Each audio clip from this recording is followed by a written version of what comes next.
There's a few things in the great state of Texas that will cause a Texan to get upset. One, talking about his mama. Two, talking about the king, George Strait. And three, telling him that your barbecue is better than his.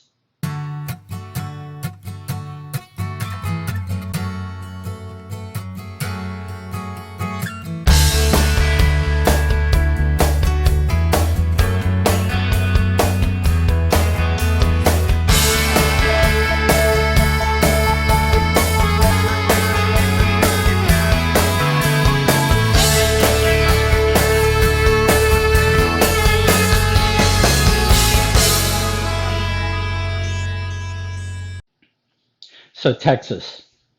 Texas is known for a lot of things. Texas is known for being big. Obviously, everything is bigger in Texas. Texas is known for its pride. There ain't nothing like Texas or Texas. Ask any Texan, will be glad to tell you.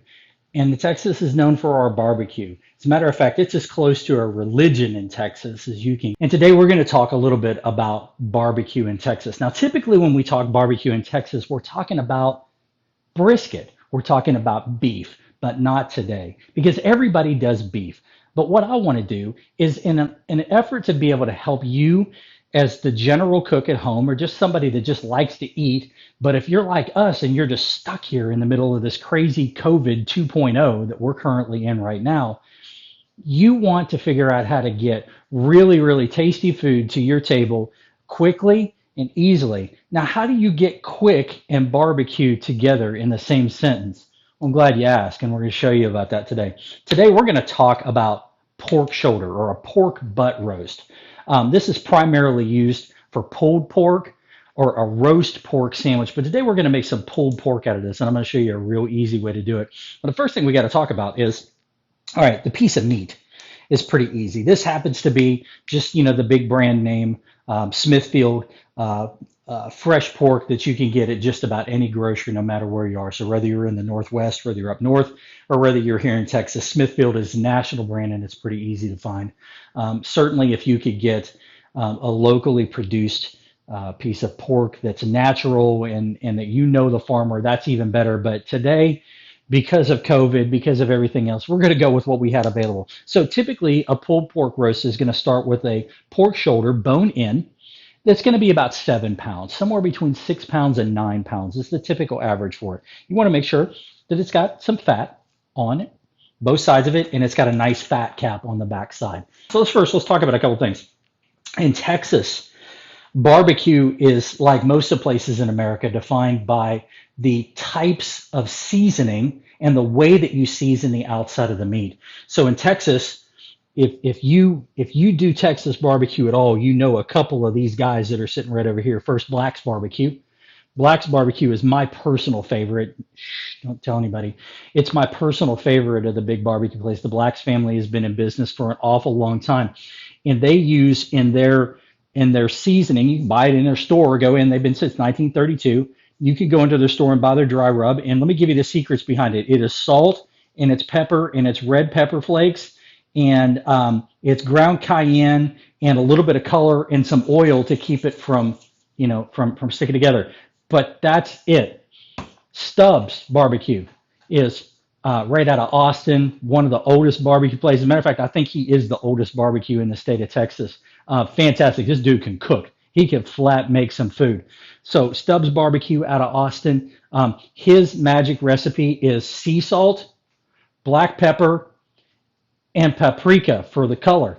So you're hearing salt, pepper, and stuff. Salt, pepper, and stuff. Now my friends up in Waxahachie, that's up in just south of the Dallas area where I went to school. Is a place out of there called Meat Church Barbecue. He's been on several of the barbecue competitions. Great folks up there.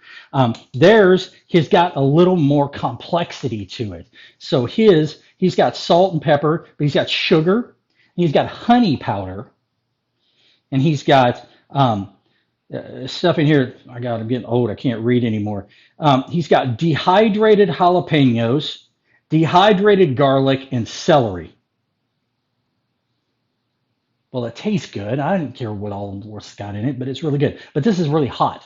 And it does really good on pork if you like it. But my kids kind of get a little bit whiny, particularly the one that's staring at me right over there right now.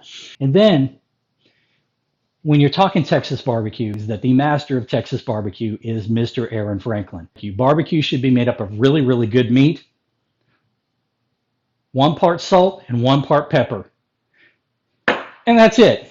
And time under smoke, under some really good fire. And it's all at that point in time about maintaining your temperature. With a pork butt, everything is about building that crust on the outside and getting that flavor to caramelize and sear on the outside of the pork and then maximize its penetration into the meat.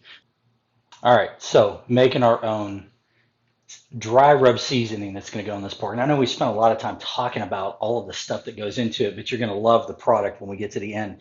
And it really is really all talk and then all eat. There's really not much more to do. So let's talk about what we're going to put in it. So in my flavor profile, obviously with the other 3 big ones that we started with, and of course Mr. Franklin's, everything starts with salt and pepper. In Texas, we find the balance of salt and pepper for barbecue to be 1-to-1. So my house seasoning that I keep around all the time is just simple table salt and simple ground pepper, 1-to-1. And I use this on pretty much everything. So what we're going to do is we're going to start out with 1, 2. All right. So 2 tablespoons of salt and pepper. That's the equivalent of a tablespoon of salt, tablespoon of pepper for those of you math geniuses that can't manage to pull that one out. So again, we're just talking about 1-to-1 down there. The second thing that's common to all of the barbecue sauces is going to be paprika. Now this happens to be a pretty fresh, just an organic paprika that I get. I kind of like these guys because they make a really good product. Again, all I'm using is a teaspoon. You don't have to be rocket science and come up with crazy measurements of how to do things. It's just simple stuff. So I'm going to pull out a couple of these because we want it to be red. Remember, paprika doesn't have a particular flavor. So I'm going to put 3 reds in there because the red is what's going to caramelize up and really start to give it some of that crust on the outside. Now, this is a little different than a lot of people's. This is ground mustard. A ground mustard, I'm not going to use quite as much of this. I'm only going to use like, I don't know, maybe 2/3 of a teaspoon of that and drop that in there. And that's just going to give it a little bit of a roundness and a little warmth and flavor underneath it. And a lot of Texas stuff, you would use cumin to give it that earthy, warm flavor. But we're going to use ground mustard to accomplish the same thing. Garlic powder. You got to have garlic if you're going to do any kind of pork. And pork and garlic really like each other. So again, on this, I'm going to use about a 1/2 teaspoon of garlic powder. You can use more if you like. 1 wouldn't hurt anybody's feelings at all, I promise. Here's another kind of a weird one that a lot of people don't use. Celery salt. Celery salt. I like celery salt in my mix. It gives it just a little different flavor. It's a little harder to get out, so I'm going to use about a 1/2 of celery salt in here. And it just gives it that little flavor in the background that you're trying to figure out what it is, but nobody knows. So if I have a secret to my barbecue seasoning, that's it. Just don't tell anybody, all right? Don't share that information with everybody. So I've got the paprika, I've got ground mustard, I've got my salt and pepper, my garlic butter, my secret, the celery. Now I'm going to go in with a little bit of heat because you want a little bit of heat and you want a little bit of sweet to go with it. So here I'm just going to use chipotle pepper. You could use cayenne. Use whatever you want. I like chipotle. It's a little bit more of a warm flavor.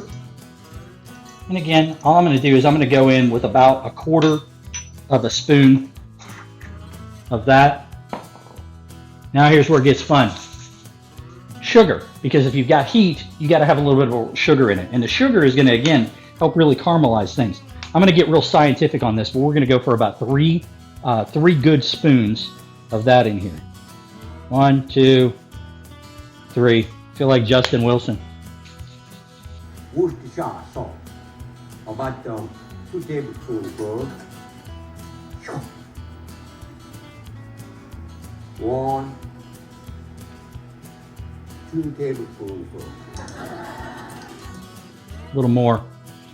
But no, we're going to put that in. Now we're just going to mix this together. We mix it together. You make sure you get all the lumps out of it. You don't want any lumps in there.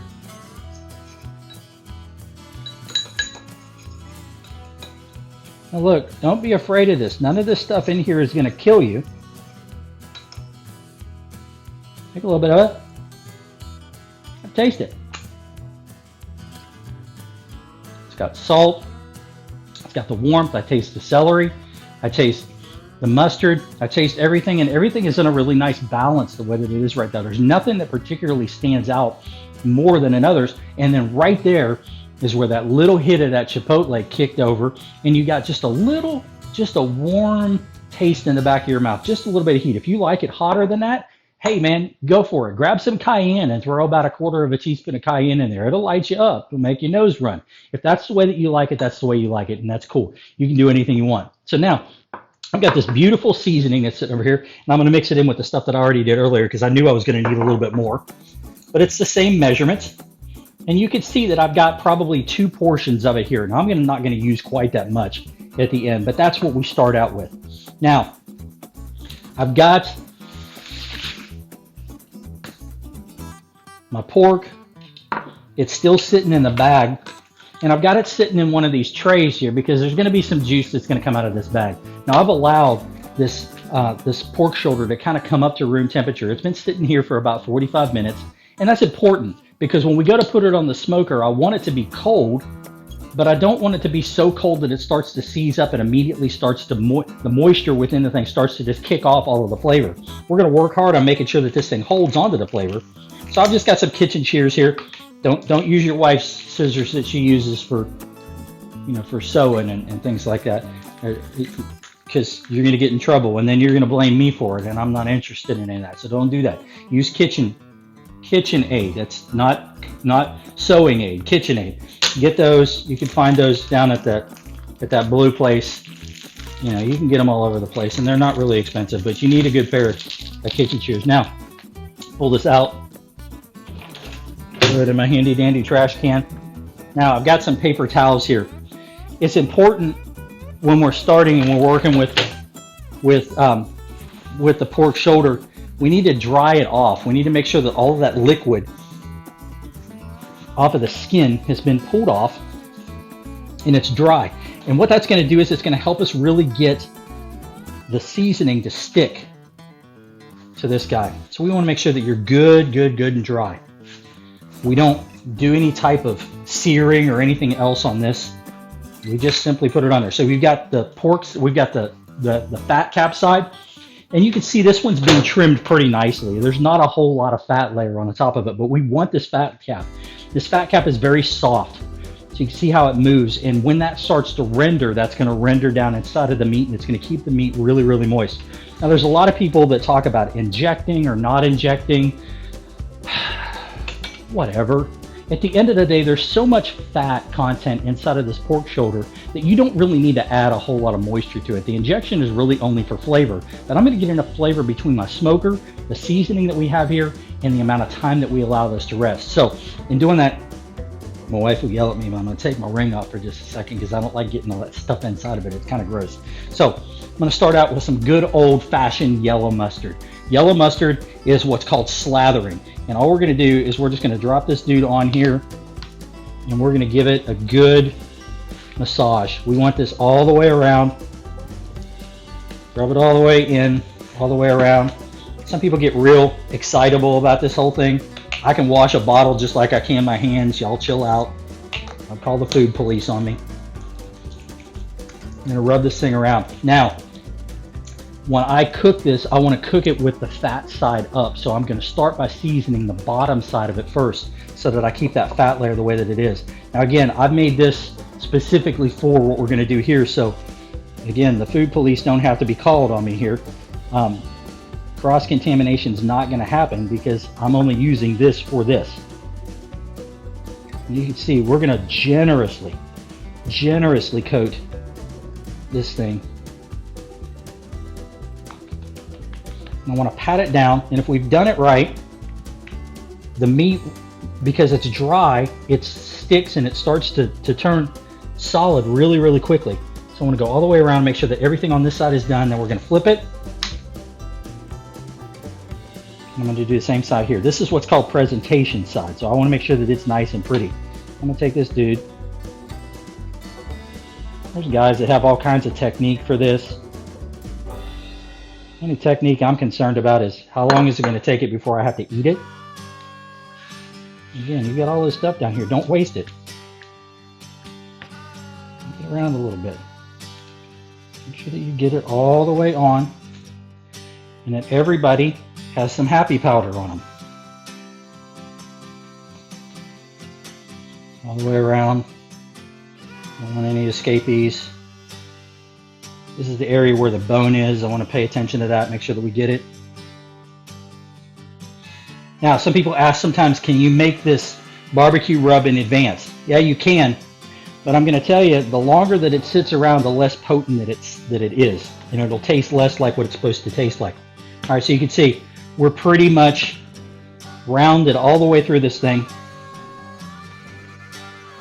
I have good amount there, so I'm going to wash my hands real quick.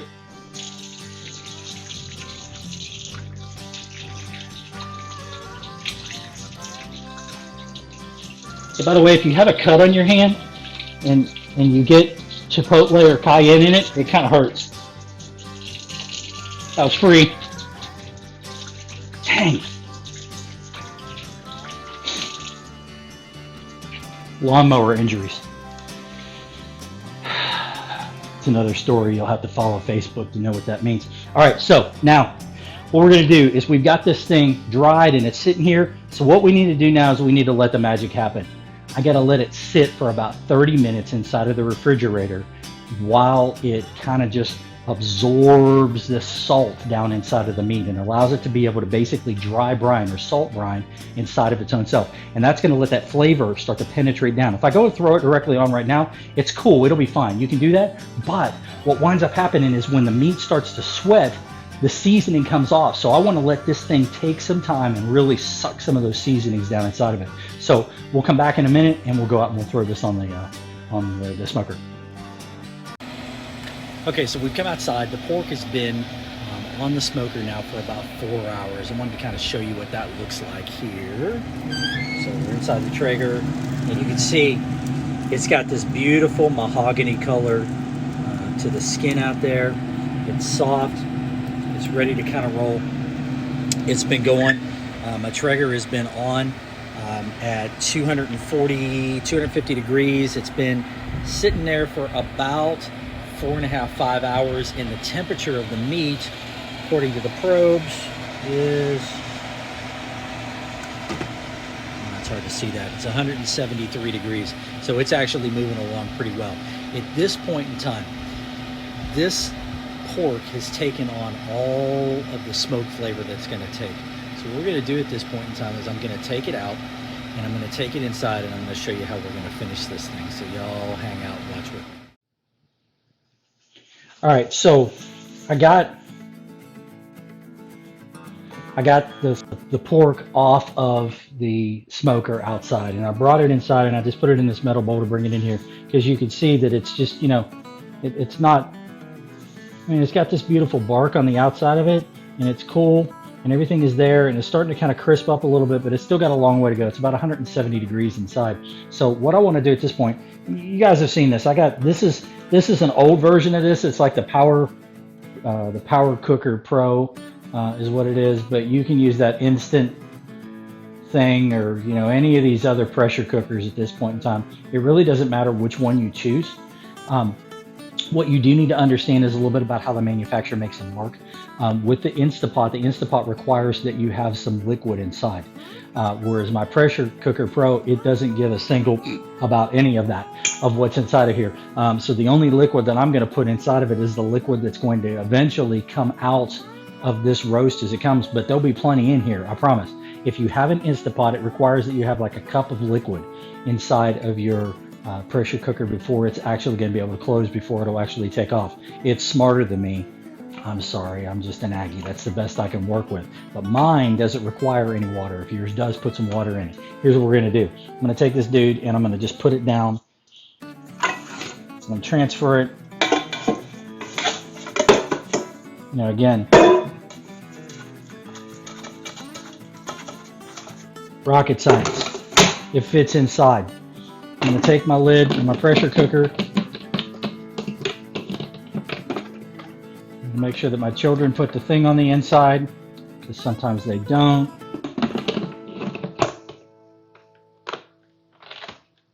All right, see at the top up here, see there's a release and there's a close. Release means all the pressure is going to escape out of it. Close means it's not. So make sure you close that after you get it in there. And then I'm just going to go over here on the pressure and I'm going to crank it all the way up.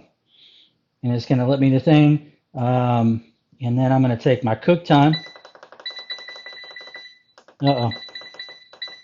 My cook time can only go for an hour on mine. So I'm going to put it in here for an hour, and it's going to start doing. When the temperature gets up to the boiling point inside of here, it will start to build up steam inside, and it'll create a situation where the button on the top of this will fire up and will keep the lid from being able to come off. This ain't your grandma's pressure cooker. It's not going to blow up your kitchen anymore. It's cool for you to hang out and have a date hanging around these things, and it's not going to kill you or blow up your house or your neighbors or any of those other horror stories that you've heard. Don't be afraid of pressure cookers. If you don't have an Instapot, my God, what's wrong?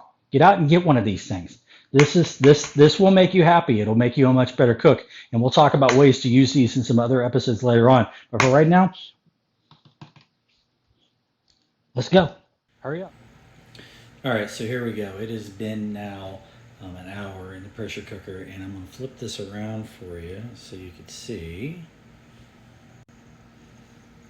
It's been running now for an hour.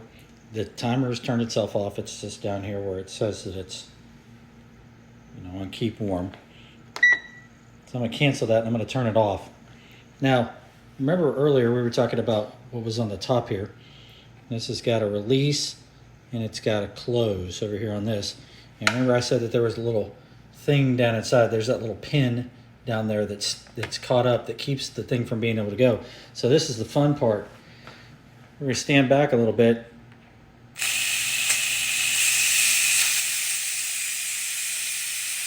I promise you don't want to get your finger over that thing when it decides to come out of there like that. But there it goes.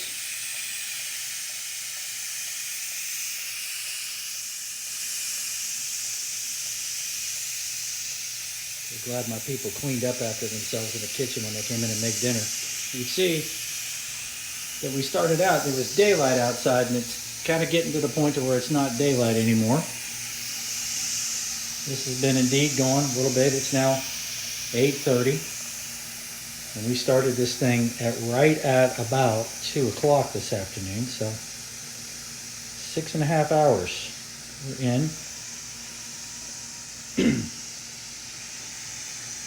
It's about landed the plane here. It's about done. We're going to find out in just a minute whether it's done or not. How are we going to know when it's done? Well, we're going to poke it and we're going to see if the stuff is as soft as it's supposed to be. But I think you're going to be amazed because you saw how this went in. So it's always fun to see how it comes out. All right, so the little thing is still up. It hadn't come down yet. We're waiting. Still sputtering. Oh, there it went. It's down. And now I can release it. So, again, steam. You don't want to stick your arm over top of that. I'm going to look in here. You see all that liquid down in there? Oh, maybe you don't see anything right now because I just stuck it over the steam. I don't know if you can see all that liquid down there in the bottom of that, but I didn't put any of it in there. It came out all on its own. That's liquid that's inside the pork roast.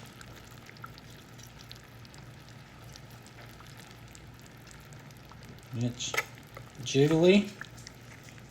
Sorry, I keep steaming you back up there. But, see the bone? It's not ready to come out yet.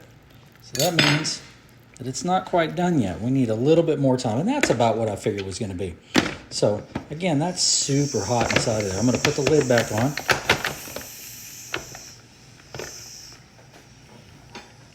Sometimes because it's kind of hot, I got to poke it down. I'm going to close the lid. And I'm going to go back, and I'm going to just let it do the 30 minutes this time. So 30 more minutes, and we should be just about done with this. We'll check back when it's done. So in today's episode, we found one of the fun things or the frustrating things for a lot of people about cooking. And that is that it doesn't always work out according to your plan. When we were doing the pork roast in the pressure cooker, we did it for an hour, and it's usually done in about an hour for me. Today, you know what, it wasn't. We put it in for another 30 minutes, and you know what, lo and behold, it wasn't done in 30 more minutes either. Sometimes you just have to let the meat tell you when it's done, and don't be afraid of that. Sometimes you've just got to roll with the punches. It's just the way it is. That's called cooking. All right, so the glorious thing about doing any type of this barbecue like this is a barbecue is a thing of time, and it's a thing of love. And we went to bed last night late because remember it was getting like 10 o'clock before we did, and we had to put this in for a rest. So you've got to let it rest for a couple of hours. The beauty of doing any type of cue like this or finishing inside of the Instapot with this with this is that I can just leave it in on that warm setting and allow it just to kind of just sit there and relax and rest for the rest of the night. It doesn't cook anymore, but what that does is it allows all the liquid that came out, remember? It allows it to be able to go back in to the roast and absorb, and the moisture comes back in. So when we come out this morning and I pull this thing out, I want you to see this. Come here, look at this, look at this, look at this, look at this. This bone in here, and I got to be careful with it because the bone will actually splinter off if I'm not careful, because it's been in there for so long. See, like that.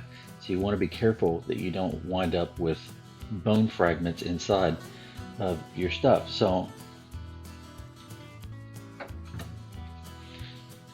but it just clean pulls right out, and then what you wind up with is this. Look at this. This doesn't, I mean, there's zero resistance to this in any way whatsoever. It just comes right out.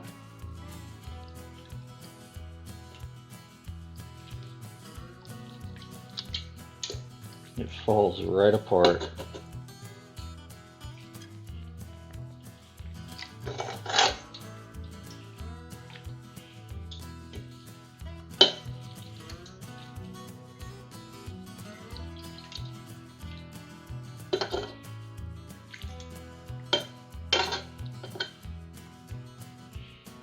Alright, so now, look at this.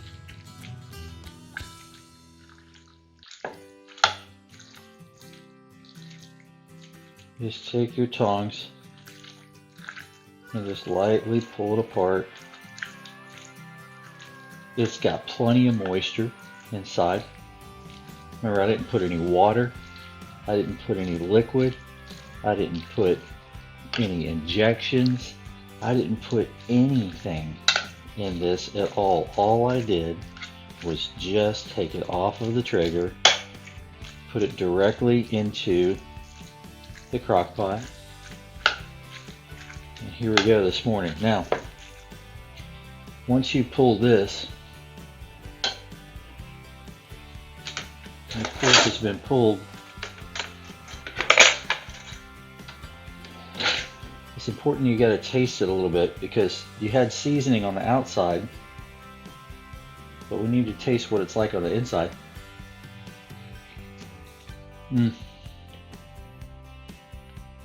Very good. Tender, still warm. It's rich and buttery. The seasoning is good throughout the entire thing. The seasoning mix we put on the outside is really great. But now what we want to do is we want to hit this with just a little bit of seasoning on the inside, because it still needs to kind of marry that all the way through. Now,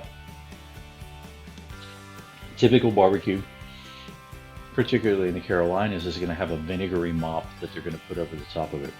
And I can tell you that anything that's got a vinegary type of a base with pork is going to be fantastic. So you want to make sure, you probably don't want to use a sauce with this that is, you know, like a Memphis style sauce. or a Kansas City style sauce. It's going to be really, really sugary forward, because you need the vinegar in the sauce base to be able to get it there. Now, it doesn't have to be all the way. I personally prefer the stuff that's a little further north than South Carolina, and a little bit over to the west. It's going to have a little bit more of a tomato to it, but still going to have some vinegar in the base. I'm not a real fan of the mustard style sauces, but if you guys like that, hey, go for it. Some people will take this and put it on a baked potato. I'm going to put it inside of a sandwich, and it is 6:36 in the morning, so before everybody else gets up, I think I might have myself some this morning, and I might even mess around and put this in some tacos and eat it with some eggs this morning. Hey, you can do 100 different things with this pulled pork, but this base, you can see, remember, we were about 8 hours all in. Hey, I hope you enjoyed this. I hope you learned something from it. Again, it's really all talk and all eat. So you guys have a great day, and we'll see you next time.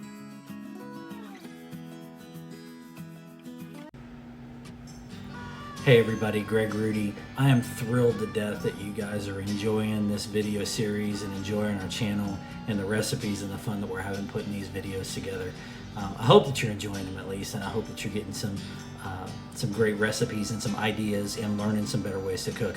If you would, please take a look in the comments down below, right down there. You're gonna see some links to the recipes for what we did today, and if you would, click the little bell and make sure that you sign up to subscribe to this channel, and so you'll get the notifications by clicking on that bell, and don't forget to share it with all your friends. We look forward to seeing you real soon. If you have any questions, feel free to leave them in the comments, and I'll be glad to answer those as best I can. Hey, we'll see you guys later on, and hey, don't forget there's a bonus issue coming up right at the end of this, so stick around.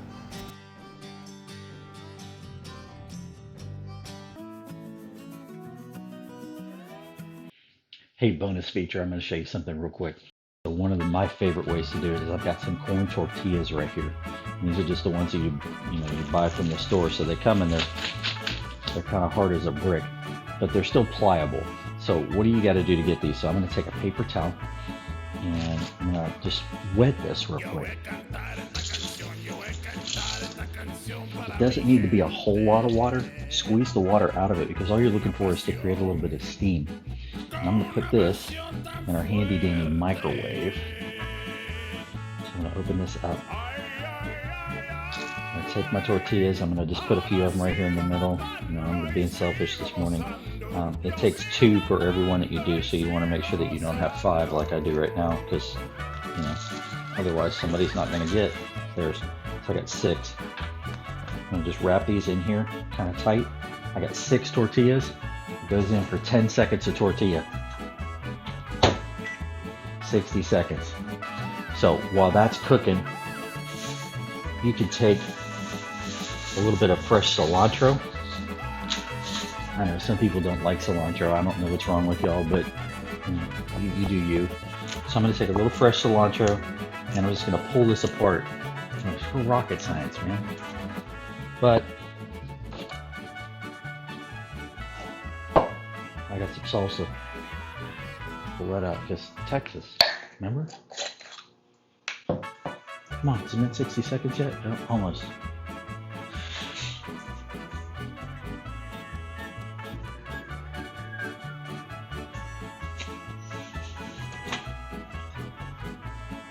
All right, it's been 60 seconds. I'm gonna pull these dudes out, and you can see now they're hot, real hot.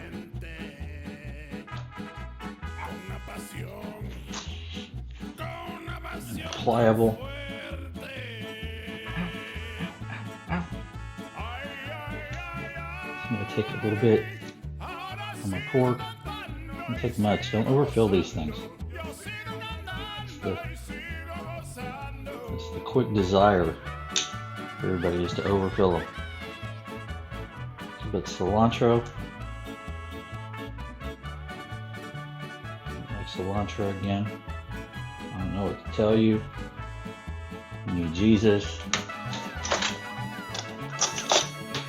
But it's for me and my house.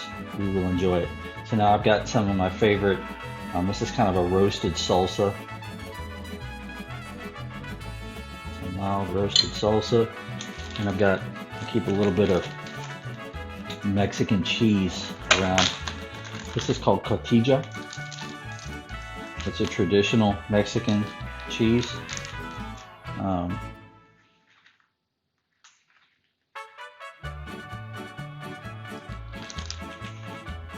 Mess everywhere, but it's okay. I can clean it up. It's my house, my rules, right? Do my thing. All right. So now you got your little taco. Just like that. Bon appetit.